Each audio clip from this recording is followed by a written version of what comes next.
Hello everyone, welcome back to my channel.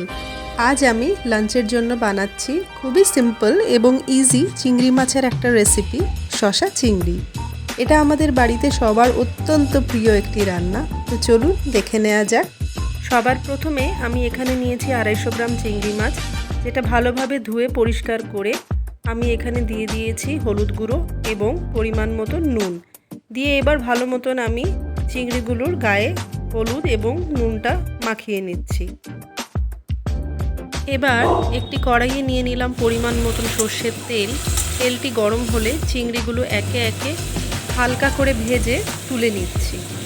চিংড়ি বেশিক্ষণ তেলে ভাজবো না, তাতে চিংড়ির যে ফ্লেশটা আছে ওটা স্টিফ হয়ে যায়। এখানে আমি আবারও একটু সর্ষের তেল নিয়ে নিলাম, যার মধ্যে ফোড়নে দিচ্ছি একটা শুকনো লঙ্কা এবং একটি তেজপাতা দিয়ে তেলে ভালো করে নাড়াচাড়া করে দিয়ে দিচ্ছি হাফ চা চামচ কালো জিরে। একটু ভাজা হওয়া অবধি নাড়াচাড়া করে নিচ্ছি। দিয়ে দিলাম মিডিয়াম সাইজের একটি পেঁয়াজ, অর্ধেকটা কুচি করে। তেলের মধ্যে ভালো করে পেঁয়াজটা এবার নাড়াচাড়া করে হালকা ভাজা হওয়া অবধি অপেক্ষা করব।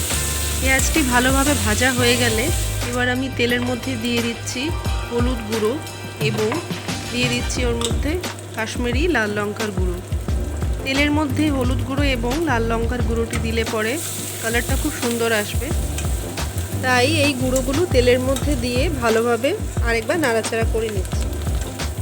তেলের মধ্যে যখন সমস্ত উপকরণগুলো ভালোভাবে মিশে গেছে, তখন আগে থেকে কেটে রাখা শসার টুকরোগুলো আমি এর মধ্যে মিশিয়ে নিচ্ছি। শসাটা ভাজা পেঁয়াজের সঙ্গে ভালো করে নাড়াচাড়া করে আরও একটু কিছুক্ষণ কষে যাওয়ার জন্য এবার আমি কড়াইটাকে ঢেকে দিয়ে অপেক্ষা করছি প্রায় 5 মিনিট। এখানে আমি গ্যাসটা রেখেছি লো ফ্লেমে। এবার ঢাকাটা খুলে আমি চেক করে দেখছি যে শসাগুলো খানিকটা মজে গেছে, তাই এবার আরেকটু ভালোভাবে সেদ্ধ হওয়ার জন্য আমি কড়াইতে পরিমাণ মতন জল দিয়ে আর নুন দিয়ে নাড়াচাড়া করে আরও একবার ঢেকে দেব। খানিকক্ষণ পর ঢাকা খুলে নিয়েছি এবং একটু চেক করে নিচ্ছি কতটা নরম হয়েছে। এই পর্যায়ে এসে আমি এর মধ্যে মিশিয়ে দিলাম ভাজা চিংড়ি মাছগুলো দিয়ে আমি আরও একবার ভালো করে শসা আর মশলার সঙ্গে চিংড়ি মাছগুলোকে নাড়াচাড়া করে মিশিয়ে নিচ্ছি। আরও একবার কড়াইটা ঢেকে দিলাম, এতে সুন্দর তেল ছাড়বে।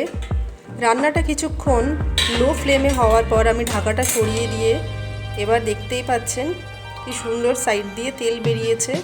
এবার আমি এর মধ্যে দিয়ে দেব কুচিয়ে রাখা ধনেপাতা। ধনেপাতার সঙ্গে এই চিংড়ি মাছের রান্নার ফ্লেভারটা খুব সুন্দর আসে, খুব ভালো লাগে খেতে, আর দেখতেও খুব অপূর্ব হয়। তো এখানে রেডি হয়ে গেছে আমাদের আজকের লাঞ্চ, শসা চিংড়ি। কেমন লাগলো রেসিপিটা আমাকে অবশ্যই জানাবেন। ট্রাই করে দেখবেন একবার বাড়িতে কেমন লাগছে খেতে।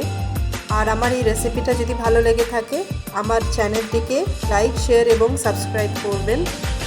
দেখা হবে আবার একটি নতুন পর্বে, নতুন একটি সহজ রেসিপি নিয়ে। আজ এই পর্যন্তই। সঙ্গে থাকবেন, ভালো থাকবেন। ধন্যবাদ।